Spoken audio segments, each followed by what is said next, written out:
other people in that community could also bring in. So reconfiguration is always the key because we can't keep on doing the same thing. We got to make things different. We got to change things and we have to shift things. What's been working before is not going to work now.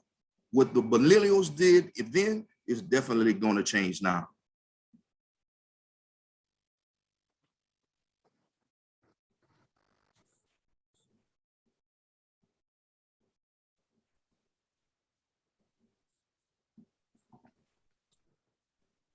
Pastor Manning. Hello?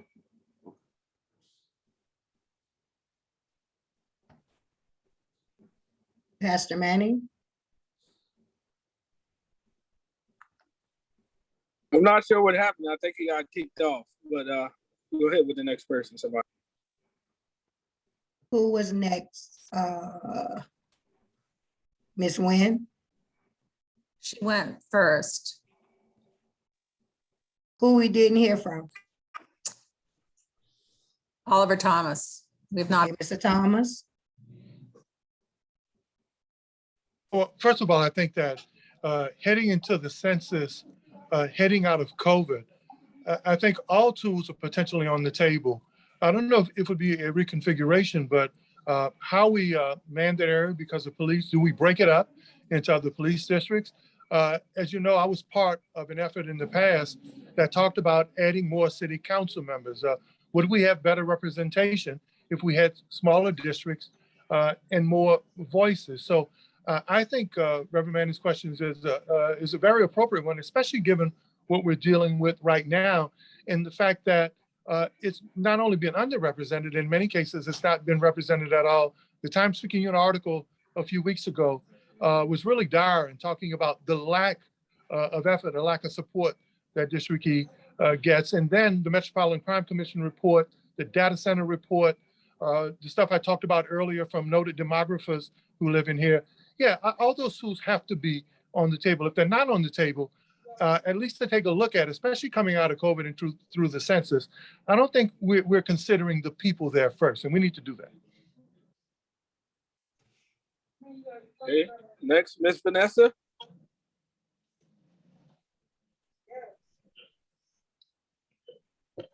Is she on yet? I don't see her. Ms. All right, Wood. everybody, I apologize. One day we'll be out of this world of Zoom, and I will be very, very glad. I very much apologize for that absence. So everybody has had intros. No, Vanessa has not. We can't get her to, she was on for a second and then disappeared. We're going to have to move on. Then did we get to Oliver Thomas on the reconfiguring question? We did. All Yes. right, very good. Thank you, everybody. Thanks for bearing with us. We're going to move on to our next question. Hopefully, Ms. Geringer can get on.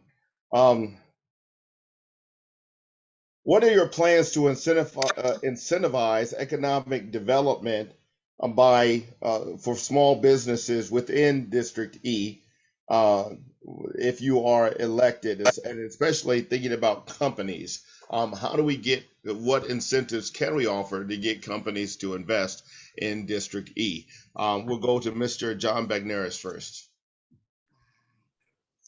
Well, I've already offered a 10-year tax break for any business opening in New Orleans East. When I was in the legislature, I got the governor to give us that piece of legislation, and nobody's accomplished anything as far as taking it to the next level. Now, to get entrepreneurship and other businesses in here, we're gonna have to work hard to get them here and to keep them here. My plan to get businesses in, we have to go to the small businesses, or go to Outback,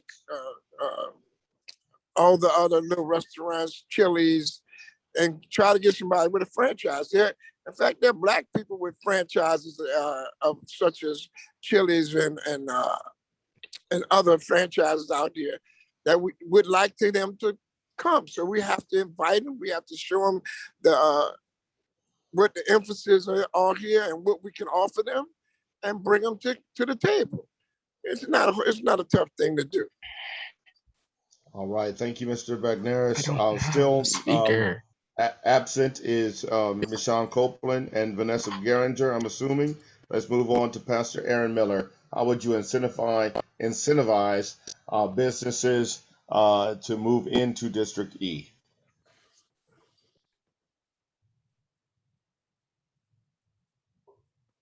Ah, wow.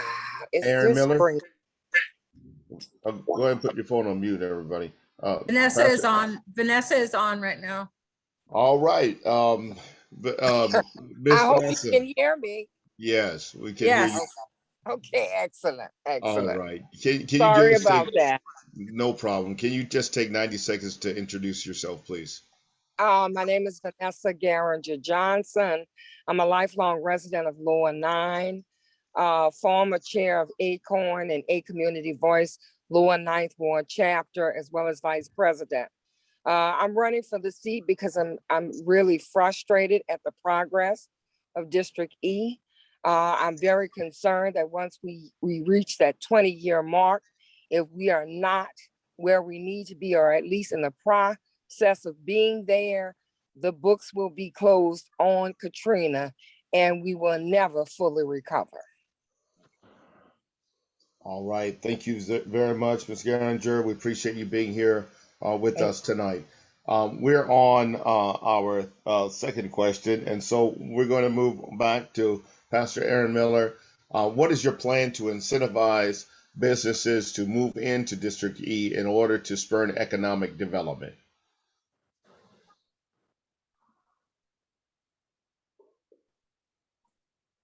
Pastor Aaron Miller, are you there? Sylvia, are you showing that he's there? No, I don't see him, Pastor. All right. Let's move on to Council Member Cindy Nguyen. Thank you, Rev, for that question. So we have RTA, we have Opportunity Zone, we have TIF. We have the Green Deal that is being proposed at the federal level right now, which is to provide, incentivize, and sustainable development in our district. And I am definitely in support of the Green Deal. We are expecting the ARP money, the American Rescue Plan money, and focusing on our small businesses. And what we get from them is that they are not able to access to capital. And so one of my mission is to make sure that we carve out funding from the ARP money to really make capital accessible to our small business owners. In addition to the incentive that I just talked about, creating appealing zoning. That's one of our biggest challenge when businesses are coming to our area. Our zoning doesn't really appeal to them. So many of them has to go through layers of a bureaucrat, through the BZA, through different levels to get approval. So we're looking at funding the City Planning Commission, the CPC, to do work in reference to the master plan, particularly for District E. We have areas that the zoning is not really attractable, and we want to make sure that those zoning is appealable, but really focusing on the ARP money, so that way we can make capital accessible to our small business owners. We see great entrepreneur, but one of the challenges that they face, again, is getting access to capital, and that needs to be a priority. Time's up. All right. Thank you, Council Member. Let's move on to Oliver Thomas. Great question. If you guys have been paying attention to many of the forums and debates, I've been leading with this, talking about what the role of the city council is. We have a strong mayor, strong council form of government. The council, in terms of land use, budget, zoning, leasing, appropriation, has mighty authority when it can work together and actually understand the charter and do their job. Tax incentives, enterprise zones, Main Street programs, ad valorem tax breaks, retail tax breaks in conjunction with the state initiatives, like the stuff we created downtown around the Biomedical Research Center, the stuff we've done with TIFs in the old St. Thomas area. All those tools are available. Ms. Brooke, you remember when I did the Renaissance District overlay for the Lower Garden District? Didn't wait for master planning CZO, but use the power of the city council to create that area, which is called one of the most sustainable growth areas in America in Home and Garden magazine. The overlay of the Lower St. Charles Avenue corridor, which the rezoning there and the enterprise zones and all the breaks there created what you see there now in terms of Houston's and Delmonico's, and a real pristine growth area and an opportunity area. New Orleans East, man, with anthropocenic models, with green infrastructure, with resiliency, the money that's available, along with the solid foundation of one of the strongest African-American middle class and upper classes of any municipal district in the area, offers a great opportunity. Thank you so much, Oliver, for that answer. Let's move on to our next question. This next question, we'll start with Mr. John Bagneris first. As all of you know, the redevelopment of the old Six Flags site has come down to 2 proposals. And so we would like to know which of these 2 proposals are you in favor of and why? Mr. John Bagneris first.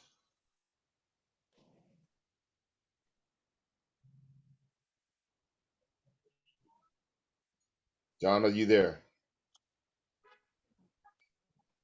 He's muted. Can you hear? Now it's- Now we can hear you, sir. Yeah, I say I'm first every time. Every question comes up first. But anyway, the Bayou Phoenix project is the project I'm in favor of. And I think most of my constituents out here in New Orleans East are in favor of. It gives us something to do for the kids that we need, so that because NORD is failing us.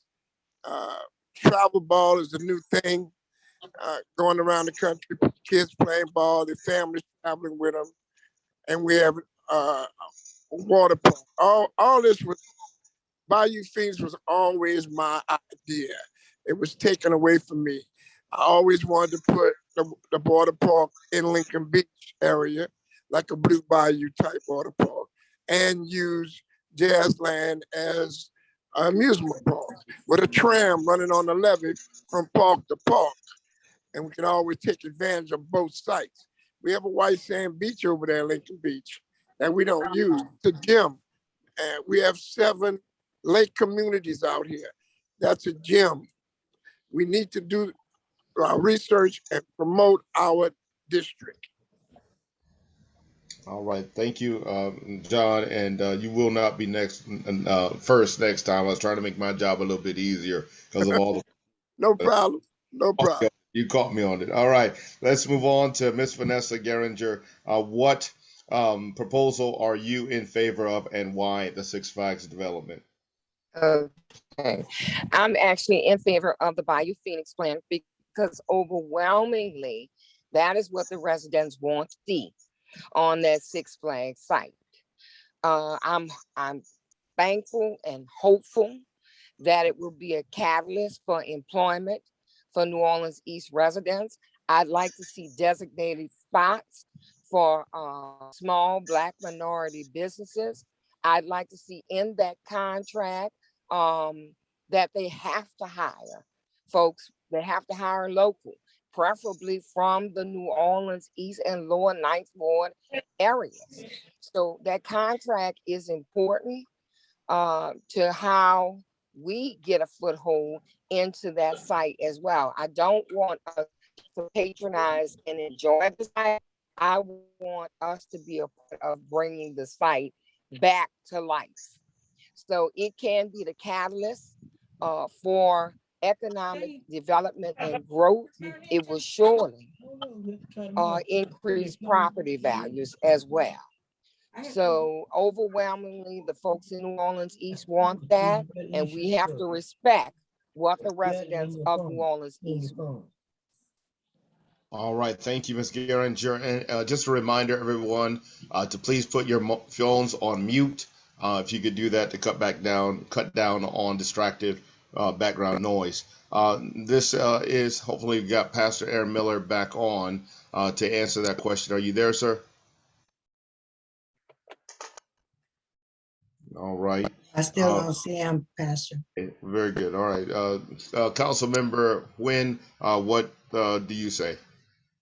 Well, Reverend Manning and members of the Justice and Beyond, I think both projects bring values to the community. District E, the East has buku of land that we could actually accommodate both. but particularly for the former Six Flags site, is such a catalyst for a family entertainment district. It's going to create jobs where many of our young people can connect with. You know, when we talk about opportunity for our young people, we got to really understand what are they looking for, where they could get to the table. And having a family entertainment district would embrace retail, shopping, you know, all sorts of activity for families. Because as you know, since I've been in office, I come to the work believing in and knowing that District E is where family always comes first. And so I really believe that we want to have both in our districts, and we don't want to lose one or the other. We want to be able to work with both of the groups so that way we could capture their investment. We've said it over and over, District E has been abandoned for so long, and this is an opportunity for us to capitalize on everything that is at the table for our people so we could all grow together. And again, you know, a family entertainment district makes really good sense, a smart move for the former Six Flags site. All right, very good. Oliver Thomas? Well, I think the residents have been consistent in the first 105 to 5 in favor of the Bayou Phoenix group. Every survey that has ever been done since Six Flags, the residents of New Orleans East have been clear that they want something that's family-centered and family oriented. So I think it's clear in terms of what the people in the community want. But we've also been reminded by the mayor and many of her team that there is a process there, and as a leader, potential leaders, we have to be careful that we don't compromise it because in many cases, the lawsuits could take a whole lot longer than it could be to potentially build this site. But the residents have been clear. I've been one of the speakers for New Orleans East Matters. I've spoke on this to most of the community groups, and I've been fortunate enough to actually advise in many cases of many of the minority groups and small business groups that could possibly benefit from this. So we're already looking at an array or list of New Orleans East potential vendors and potential clients and businesses out here that can participate on the front end, not on the back end. But I think the RFQ goes out this week. And I think both of the potential respondents will have 30 days to apply. But, you know, this is something that probably should have been worked on in year one. So we wouldn't be guessing about it in year 4. So let's just hope at some point that the residents of the East who are real consistent and united about what they want get what they deserve. Thank you, Oliver. Let's move on to our next question, and we'll start with Ms. Vanessa Geringer first. This question has to do with what would be your strategy and plan to eliminate blight within the Lower 9 and New Orleans East. We've seen since Katrina, having been 16 years, that there has been little done to change the landscape that is filled with blight there. What would be your strategy to eliminate blight and especially to create affordable housing within New Orleans East and the Lower 9? Let's start with Ms. Vanessa Geringer. Okay.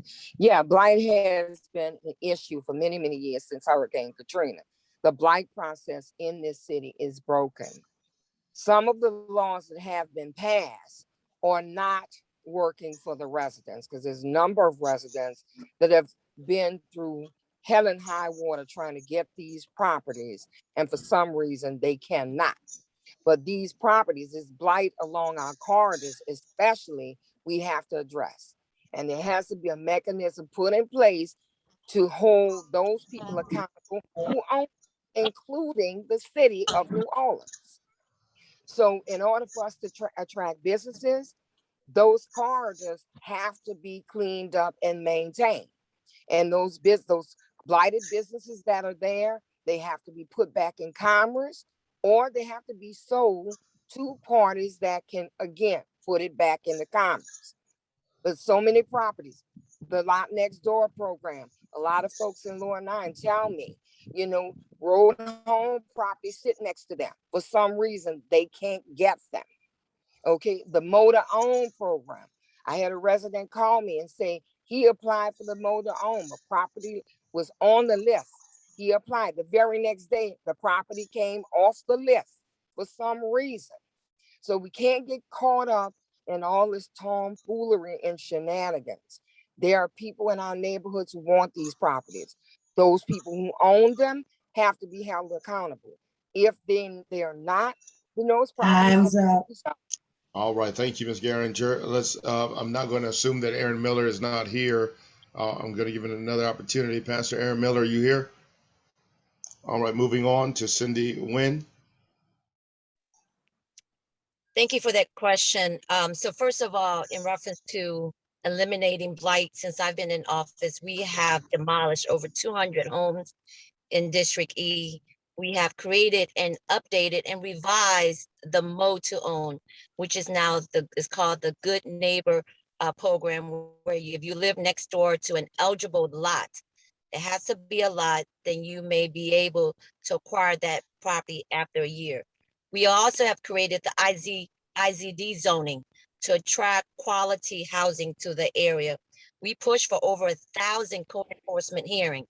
You know, a lot of these properties that we've been dealing with, we are facing deadbeat property owners who have not been responsible, and we have to push them through the legal process to get them to auction. We've been working in collaboration with NORA. So NORA has the next door lot program, which is the road home property, and making sure that these inventories are put back into the market. I'm always open, willing to collaborate to really get these property back into commerce. It has been sitting way too long. I am frustrated just like everybody else, but it is a legal process that we have to go through, but we have to think outside the box. You know, we're now moving into 16 years after Katrina, and many of these homes that are sitting that hasn't been touched. We've also created a succession program to help owners who are facing succession issue, because a lot of these property, because family cannot afford succession. So I went out Time's and up. partnered with Bonin Law Firm to take care of that. Thank you very much. Thank you, Council Member Oliver Thomas. Another great question. One of the things that I like to do is, first of all, remind everybody that when you talk about controlling our tax dollars and our revenue, that we're still governed under the Napoleonic law and that the state controls it. That's why we're fighting for fair share right now in terms of our part of the revenue that's created that helps the rest of the state. But also, when you talk about the rights of property owners, I'd like to revisit, Reverend Manning, former Senator Wesley Bishop's legislation that gives people who are from a community, where they can prove they're from that area, the right to be able to take over blight. Also, I'd like to do something that Susie Terrell and I did with housing conservation, creating a housing conservation and housing review committee, so that it isn't always about tearing a property down. It's about conserving that property and how we get people back into that property. But most importantly, with this piece, when you understand the legislative process, if we're going to get, because we can talk about this all we want, but unless the state frees us up so that the people of New Orleans can control the laws and the policies as it relates to blighted, derelict, and abandoned property, then any vote, but just like the last vote with Senator Bishop's law, it could pass in Orleans Parish, but fail with the rest of the state. So let's let our people go, especially in this issue where we can come up with creative ideas in working with our Jason Hughes, working with Senator Harris, working with our legislators to give us the ability to free us from these Napoleonic laws. Thank you, Oliver. Thank you for that response. We have a whole nother thing that's about to start over here with a lot of noise in the background. So guys, excuse me. All right, very good. Thank you. If you can mute your phone. Pastor Manning, Possible. Ms. Yes. Shawn have made it on. Okay. Ms. Copeland. All right. Welcome, Ms. Michonne Copeland. I'm going to give you a 1 minute to just introduce yourself, if you would, please. Okay, I apologize. I was having issues and I was on the street. So my name is Michonne Copeland. I decided to run for the seat of City Council because I'm a long resident of District E. Never left except for the time for Katrina. I'm a mother of 2 kids, a 21-year-old son and a 16-year-old daughter. I am a mental health professional. I'm an educator. I've taught social studies and civics the time of my teaching. I'm a criminologist. I work in the community. I'm just a community advocate. I've been working in the community forever. since birth, if you would like to say that. I'm a born public servant. I have a background in marketing. I have a master's in social work from SUNO. My marketing degree is from Xavier University. And I have a passion for cooking. And I just kind of align running for this seat as my passion for cooking. When you cook for someone, Time's up. is that my time? Okay. Yes, thank you, Ms. Copeland. And let me go to Mr. Bagneris to answer the question regarding blight and your strategy to eliminate blight and at the same time create affordable housing within the District E, especially in New Orleans East and the Lower Nine. Hello, can you hear me? Yes, we can hear you. Go ahead, sir. Taking in everything that everybody said, it's up to the state to release us to do the things we need to do. Tearing down every building is not an accomplishment. We need to move into finding a way to get low-bearing loans for first-time home buyers so they can buy a piece of property and put it back into commerce. I've worked with the legislature. I've worked with Mr. Senator Bowie and Senator Harris, along with Jason Hughes and Candace New. Well, I was there when Mr. Bishop passed his law. We have to do things differently now with this COVID and everything else that's come along. Moving into pieces of property to take people's property is not the way to go. We need to get the landlords to stand up, and if they don't want this property, sell it. So much bureaucracy going to get permits just to tear down a piece of property is a hard work within itself. All right. Thank you for that answer. We have one more question, and then we're going to have a couple just yes or no questions. Let me move to Councilwoman Cindy Nguyen for this next question. Crime, we know, especially gun violence, is an issue all over New Orleans and also in District E. Our question tonight is, what will you do in order to cut down on gun violence within District E without increasing police surveillance and also camera surveillance and police presence? What can you do besides that in working in City Council? What programs can you implement? What can you do as a strategy to eliminate or to cut down on gun violence? Yeah, thank you, Reverend Manning, for that questions. And again, to the members of Justice and Beyond. And you know, what I've done since day one is invest into early childhood. We know that if we invest early, we would not have to pay so much on the other end. And I've consistently been committed in investing into our early childhood, investing into prevention program, providing that wraparound services for those that are on the right track. We invested into the evening reporting center that are taking place and really working with our young people to provide that guidance. We are now, the New Orleans City Council is moving toward the work of really tackling and dealing with the issue of mental health. You know, many times we have NOPD responding to everything, you know, but we also have to recognize that NOPD are not trained psychiatrists, are not trained mental health individuals. And so we really got to make sure that there is a specific task force, and that work is being undergo right now, hands but not handcuffed, as well as the alternative programming to really get that unit, that task force unit established. So when families have loved ones that are suffering from mental illness, they could get that right service and not have NOPD respond to those calls when they're, again, not trained to do that. We want to make sure that those that are suffering from mental health get the proper assistance. We got to create job opportunities. That is something that I talked about earlier. You know, when people have job opportunity, when our young people have opportunity and they know that the community love them, you know, they are going to make the right decision. And so working towards creating job opportunity for our young people. Thank you, Council Member Oliver Thomas. Same question. Well, first of all, a couple of things that have to happen. Guns have IDs. There's a manufacturer number. And then we know when a gun is used, it has a certain print that it leaves. Shot spotters something that they use in Jefferson Parish and other areas to identify gunshots, right?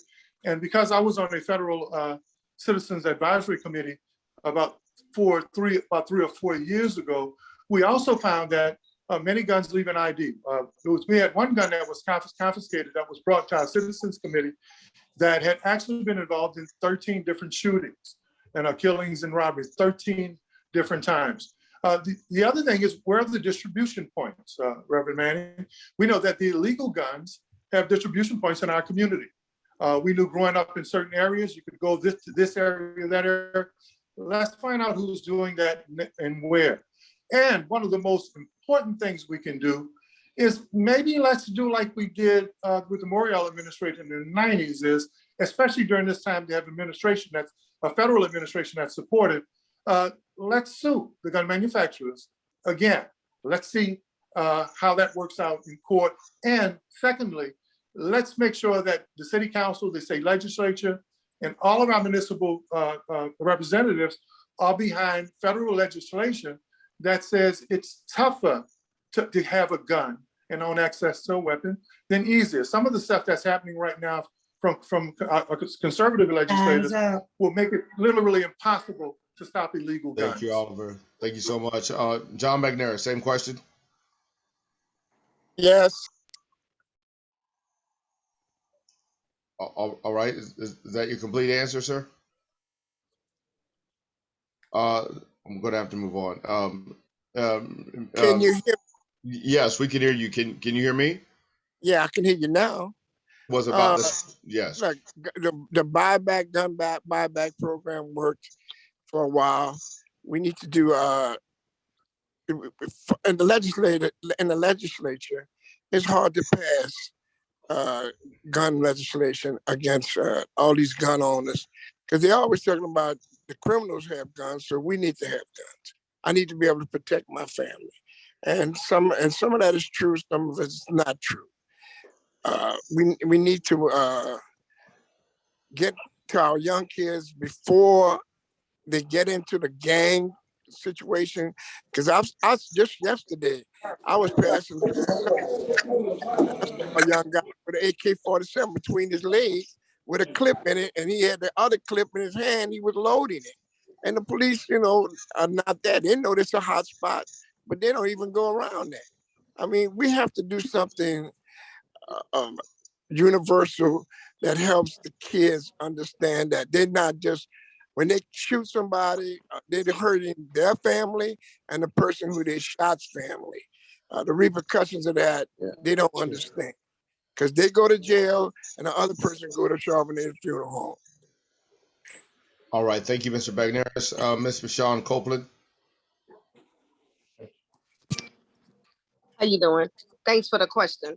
Well, the way I plan to tackle the crime is to work with organizations that would help to implement intervention, prevention, and life skill programs. We need to work on a plan to incentivize our police officers. We need to focus on ways to embrace the mental health issue that we have here, which is really big. We could implement the community policing, which would eliminate the police from looking at mental health issues and be able to focus on violent crimes instead of non-violent crimes. That's a way to address the public safety issue. And I'm not into trying to reinvent the wheel, if you will. Chief Pendleton had a crime plan that worked, that helped with historic reductions in murders and violent crimes, that helped not just New Orleans, but Atlanta. So instead of trying to reinvent the wheel, we need to work on plans that work and helped us. And with that, if we eliminate the police with the community policing and connecting with universities and colleges and the education arm of the city, we'll be able to reduce the crime and help with the economic development. It would also help with the blight I live in the lower 9. It would help with the prostitution that's on St. Claude and all the stuff that's going on. Thank you, Ms. Copeland. Ms. Geringer. Okay. Thank you for the question. First of all, we can't police our way out of the issue of all of this gun violence and crime in the city. We are not utilizing the law enforcement agencies we have in the city. We should be doing an MOU with the Levee Board Police, with the Harbor Police, with UNO, with SUNO to address crime in our neighborhoods. That's the first thing. Until we can build up the ranks of officers. Response time is an issue in North as well as New Orleans East. So we have a lot of young people, we have a lot of guns coming in the city. From what I understand, it's not always young people that are here. It's other folks that are coming here from out of town. So I think we need to set up a task force to actually address just that. All of these weapons coming into the city.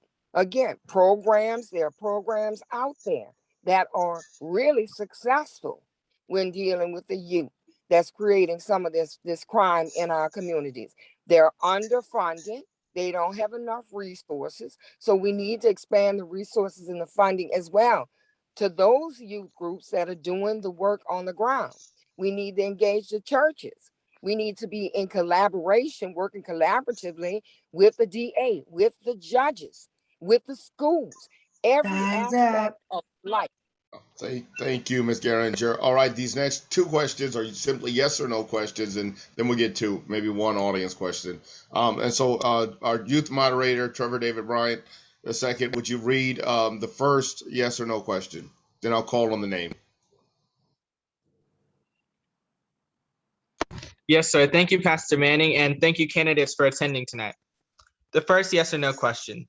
In Detroit, St. Louis, Evanston, Illinois, Amherst, Massachusetts, and dozens of other cities are pursuing reparations activities to deal with past racial discrimination and current disparities in wealth between Black and white households. As a council member, would you support the establishment of a reparations task force in New Orleans made up of political leaders and representatives of the neighborhoods? Have you read and signed the pledge we sent, where you agreed to start a reparations task force? So that's two questions there.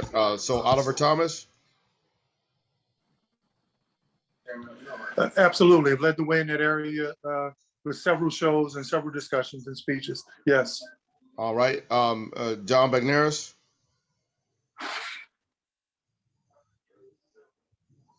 John, can you hear me? Yes, I would support that fully. All right. Michonne Copeland? Yes, I would support it fully. Vanessa Geringer? Yes, I would sign the pledge. All right. Councilmember Nguyen? Yes, 100%. All right. Next question, yes or no question. If you'd read that for us, Trevor.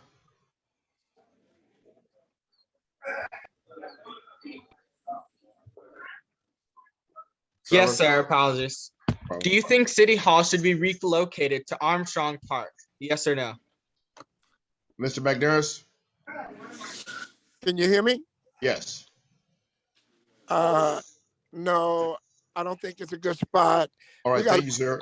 You come to the plaza. Ms. Sean Copeland? Yes or no? No, I don't think it should be moved there. All right, Vanessa Geringer?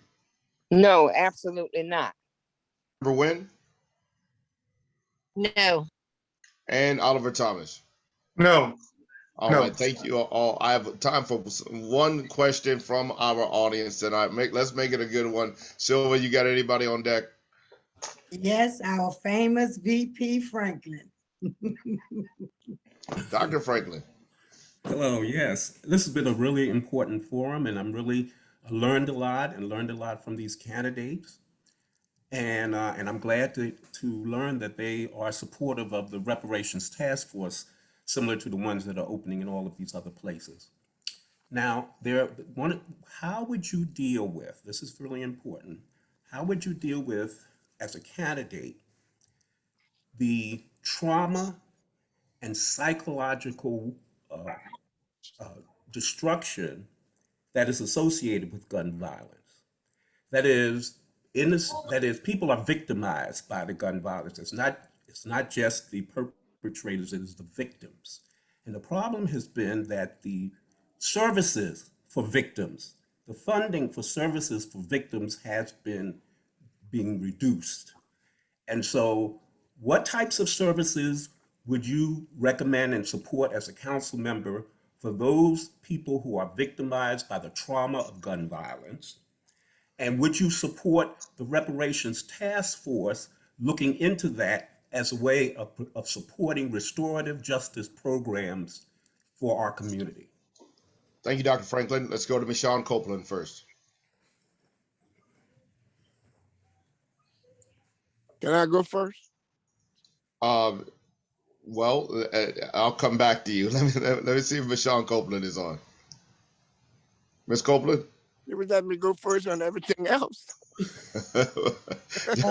Go ahead, John. You want to give me a rough time tonight. Go ahead, John. Look, you know, we have kids. Our kids are being hurt by gun violence. You know, I'm talking about 5, 6, 10-year-olds. They need, the kids that are around them need to know and have some kind of psychological help after they witness it. They lose one classmate. This is an internal problem of families, and we need to reach out to them when that happens.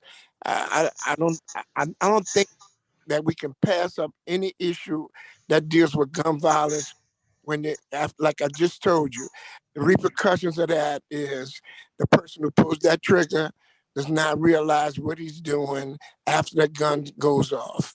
And the person that he kills is never coming back. So that family is really hurt and devastated.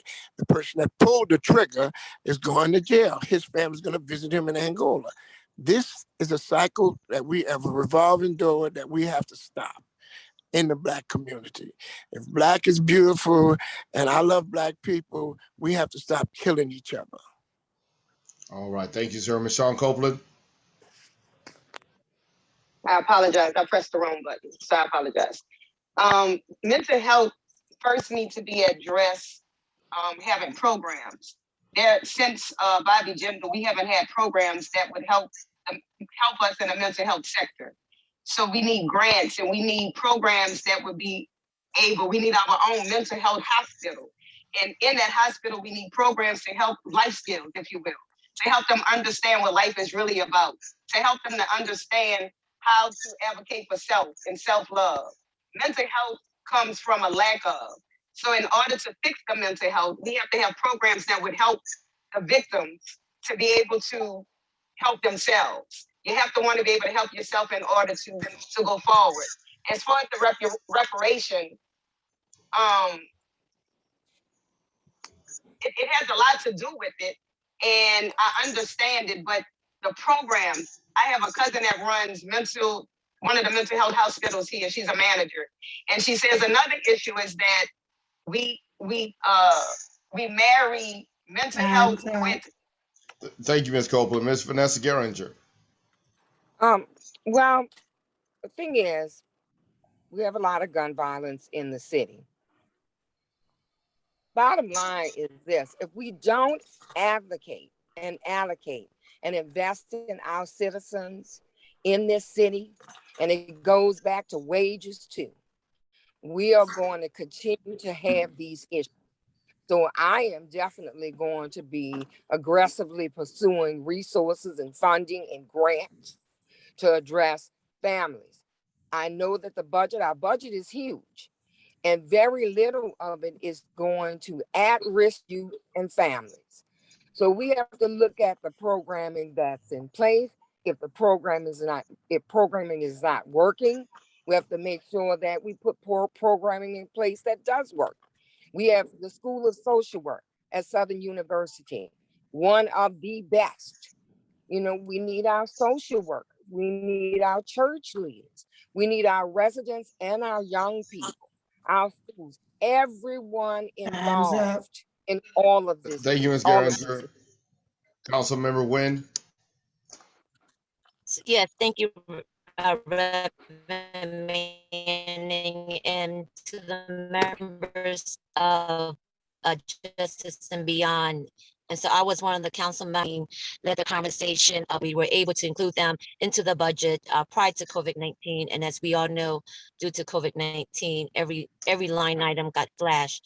But I'm still very committed to ensure restorative justice programming are part of our budget for this year. And yes, I am in support of a task force. As a parent, I use restorative justice as I discipline my triplet son, because it's not just the abuser, but it's also those that are victim, that they also have to have time of healing and sharing to the abuser in reference to what they're doing. So, and with a social work background that I have, restorative justice makes really good sense as we move forward and really providing the services that we need. We need to draft our program to where we're in tune with our people, understand what they're going through to really help them. All right, thank you, Council Member. And Oliver Thomas. We need some real leadership in that area, especially with people who understand this issue. When I took over the Good Morning Show, you guys will know, and Reverend Manning, Ms. Brooke, y'all listen, we do a monthly segment on mental health with Victor Sims.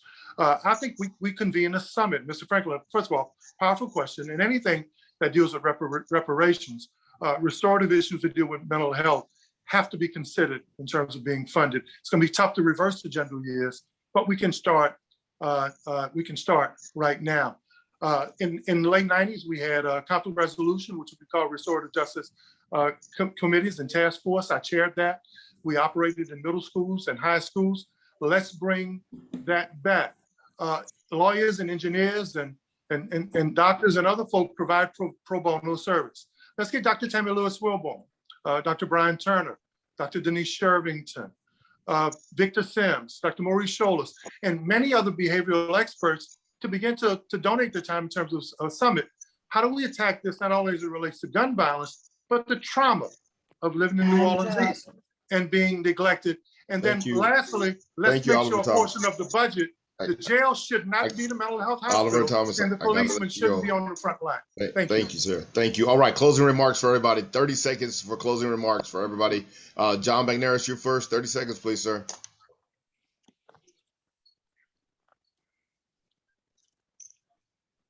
Mr. McNaris, closing remarks, 30 seconds. All right, I've got to move on. No, go ahead. Go ahead, No, I was telling you he left. Okay, Miss Copeland. Miss Copeland, she leave too? No, I'm here. Thank you for closing having remarks. me.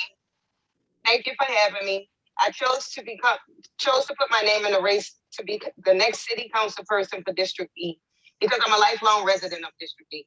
Never left. And I feel like I know it's a time for a new generation of leadership, someone who would think out of the box, someone who's not a part of the political pool, someone who's able to use the skills of marketing to market District E, which we have to do due to the fact that we've been pushed to the wayside, someone who has the insight as a mental health counselor, a criminologist who can understand the ways to curve. All right. I'm Thank you. number 67. Thank you. All right, Ms. Copeland, we appreciate you being here. Thank you for your time. Best of success to you. Ms. Vanessa Garinger, 30 seconds. All right, thank you for having me and giving me the opportunity to speak. Again, if we don't move this district forward, it's urgent. You know, we're coming up on 20 years. I believe with new leadership, fresh leadership that has been on the ground, fighting around all kinds of issues in the community, that I am the person to occupy that seat. My name is Vanessa Garinger Johnson. I'm number 68 on the ballot. Please go to vanessaforcommunity.com. Thank you. Thank you, Ms. Garinger. We appreciate you being here. We wish you all the success as you continue to campaign. Councilmember Nguyen. Yes, again, my name is Cindy Nguyen, currently the council member for District E. We have been working really hard. We cranked the engine for District E. We need your vote and your support to keep District E forward. I've always been committed. I don't run away from challenges. I run toward it and collaborating with organization to come up with solution. And again, asking for your vote, my ballot number is 71. Thank you so much for this opportunity. Thank you, Councilmember. We appreciate you being with us tonight. Oliver Thomas, 30 seconds for closing. Well, first of all, I want to thank Justice and Beyond. I feel like I've been part of this organization for gosh, in my entire public service life. I want to thank all of the organizations that have endorsed me and worked with me. IWO, the Realtors Association, the Interdenominational Ministerial Alliance, and all of the community people who want better. I'm Oliver Thomas, born and raised in the Lower Ninth Ward. I live in Lake Willow right now. Just about everything my family owns is either in New Orleans East or the Lower Ninth Ward. We've lost investment in terms of our investment in our property. We can't get value anymore.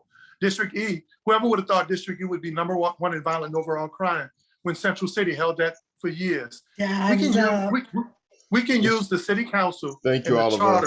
charter Thank you, Oliver. and God bless you. to make this the great district it's supposed to be. Love you guys. Times Thank 10. you. Appreciate Number you. 72. 7 All plus right. 2 equals 9.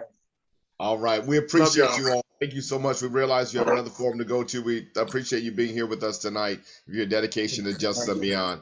All right. God bless y'all. Listen, everybody else, we're going to conclude with our any closing announcements that anybody might have, and then our closing prayer. Any announcements or events that we need to be aware of? Anyone at this time? Pastor Manning, this is Belinda. I'm sorry. Real quick, I just want everyone, I'm going to send the link to the chat for our Wednesday night broadcast on predatory policing that we are addressing here in the state of Louisiana. We would like for everyone to join us on Facebook live streaming. Thank you.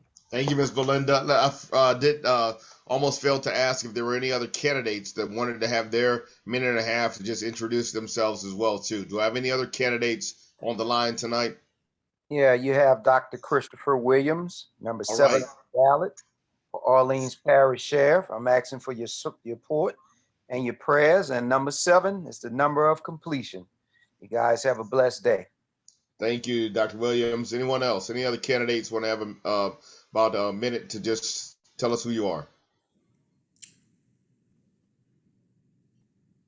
All right, seeing none. Any other announcements before we close? All right, then let's go ahead and close with a word of prayer. This is our normal agenda item for Justice and Beyond. Thank you all for joining us tonight. Co-moderator Myron Miller, would you close us in prayer, please? Sure thing. Father, we just want to thank you for this day. Father, we want to thank you for giving us the breath of life so we could continue to do your work. Father, I want to lift up the candidates of District E. I pray that they seek you and seek your word, which is in Micah 6:8, that says to do justice, love mercy, and walk humbly with our God. Father, I ask that the spirit of peace be upon us as we leave this session here today. In the name of my Lord and Savior, Jesus Christ. Amen. Amen. Marvelous. Thank Amen. you, Myron. God Thank you, bless everybody, for being here. everybody. Good night. Be safe. Wear a Amen. mask. Thank Get you back for having me, everyone. You're All right, thank welcome. you. God bless. Thank y'all for Bless being Everybody, you. here. congratulations to all the candidates. Yes. Yes. Great job. Great job. Good job, Awesome. everybody. Good God night. bless everybody.